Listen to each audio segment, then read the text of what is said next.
everyone, welcome back to Camila Teaches Cambridge US History. I am very excited for today's video. We are getting started with Chapter 1, The Origins of Civil War, 1820 to 1861.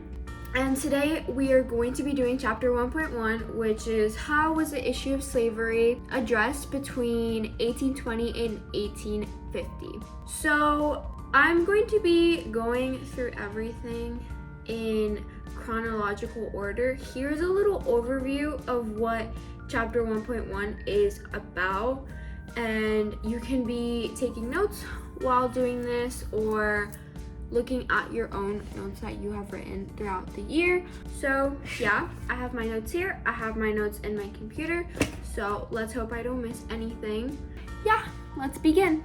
So we're gonna begin kind of giving an overview of the United States government. So the US system is based on the United States Constitution, which came in 1787.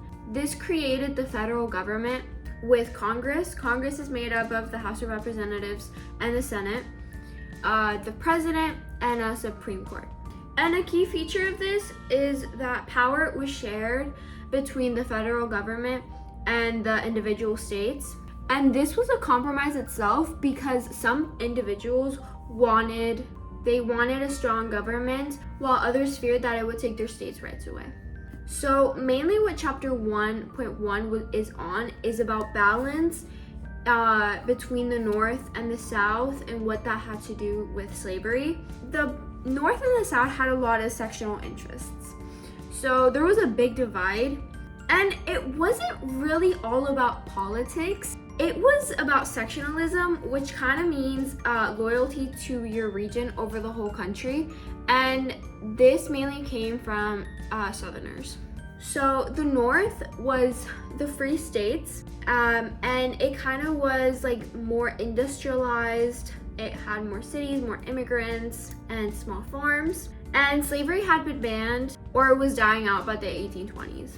And the North saw slavery as morally wrong or economically outdated, while the South was the complete opposite. The South was the slave states, and the economy was based just largely on cotton fields, so agricultural, and it relied heavily on enslaved labor. And they believed that slavery was a positive good and it should be protected by the states' rights. So moving on to explain a little bit what the next couple of things that play out in the 1820s to the 1850s, we have to know the balance in the Congress and what that had to do with all of it. So there was 11 free states and 11 slave states. This kind of created like a balance in Congress, and it gave equal votes in the Senate. The Senate is 2 people per state. So obviously the Senate will be very balanced because there's 11 states in each section. But the issue was that the House of Representatives is based on population, so faster growing North had more seats in it. And maintaining this balance was crucial to prevent one section from holding more power and dominating laws about slavery, tariffs, and land. So now that we have that little overview, let's begin with the Missouri Compromise of 1820. This is the first major attempt to address slavery, and it was basically that Missouri applied for statehood in 1820 to 1819, and it already had enslaved people. So the problem would be that this would break the 11-11 Senate balance if Missouri entered as a slave state.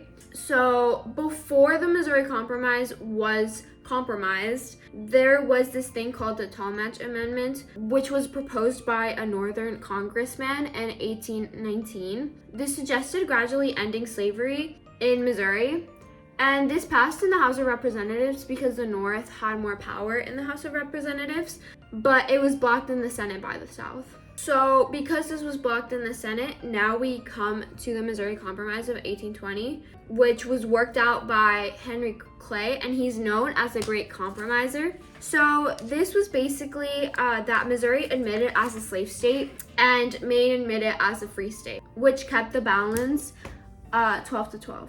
Additionally, a line was crossed and this line was the 3630 line. This meant that north of latitude of 3630, there was no slavery allowed. The exception was Missouri, and south of the line, slavery could exist. And why this worked out temporarily was because it calmed the crisis and it kept the Union together for at least 30 years. And many saw it as a geographic solution. But the limitations to this is that it didn't really solve the deeper issue, which was the sectional divide, and it kind of just put a band-aid over it. So moving on, from the time of 1830 to 1850, there was the abolitionist movement, which was growing rapidly all throughout the North. And the abolition movement kind of was about the desire to emancipate. Emancipation is basically setting free all slaves in the United States. Also, why is there so much dust in my room? Equal both Black and white Americans based on the Declaration of Independence, that all men are created equal. And some of the highlights in the abolition movement was in 1831, William Lloyd Garrison, and he created his newspaper, The Liberator, that called for immediate emancipation of all slaves. Then in that same year, the Nat Turner Rebellion, Turner and his followers massacred 50 white men, and he was captured and was put on trial to see if he was reading any abolition propaganda.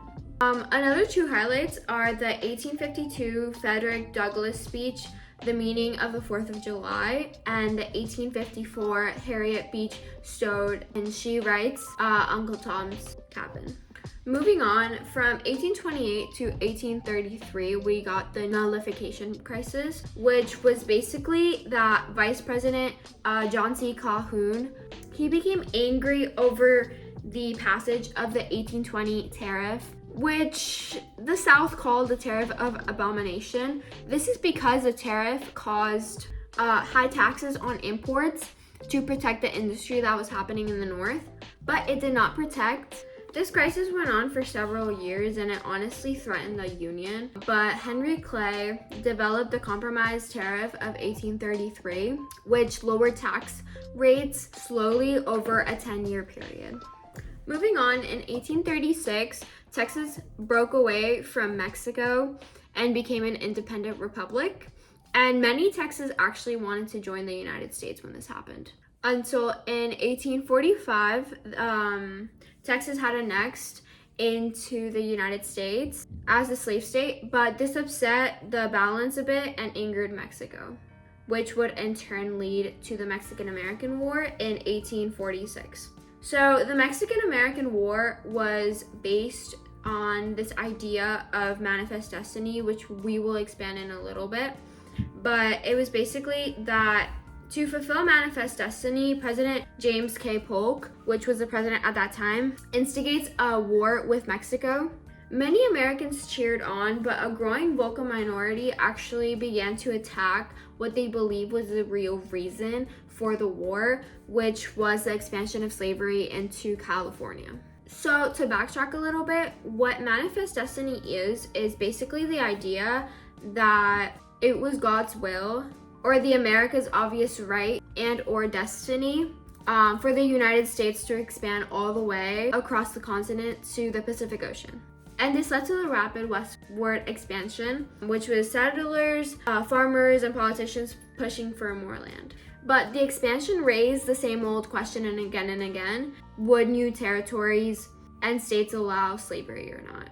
And this obviously made the sectional divide grow even stronger. So the Mexican-American War ended in 1848 with Mexico losing, and this led to the Treaty of Guadalupe Hidalgo, which Mexico gave up huge amounts of territory to the USA, which some of them include California, Arizona, and New Mexico.